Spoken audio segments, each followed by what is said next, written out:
My name is Veronica Popova, and I'm Director of ETF Strategy at CI Global Asset Management, here to talk about best practices when trading ETFs. So there's a few ETF best practices that everyone should follow to ensure optimal execution when trading ETFs.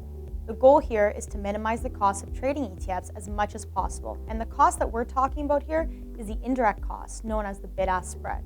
So this spread is the difference between the price that you can buy an ETF at, also known as the ask or the offer price, and the price that you can then sell the ETF at, also known as the bid price. And the tighter that spread is, the closer your execution is to the actual fair value of the ETF. So let's talk about what you can do to improve your outcome.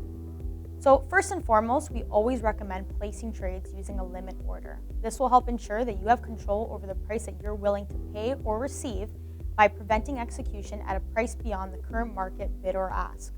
Second, avoid trading right around market open and market close, typically the first and last 15 minutes of the trading day.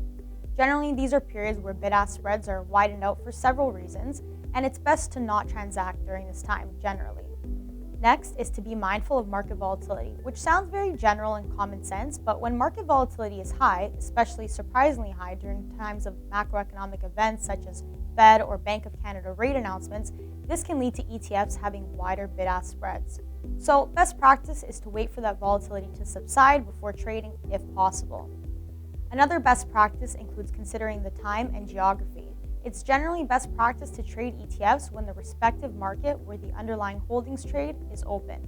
For example, trading international equity ETFs in the morning when the European exchanges are open, or avoiding trading fixed income ETFs the day before a statutory holiday, since the fixed income, OTC, or over-the-counter exchanges are closed for the afternoon. Lastly, and most importantly, when in doubt, reach out for help. Keep in mind that assistance is always available when trading ETFs. ETF investors may encounter issues or questions that are not covered by the trading best practices that I mentioned here.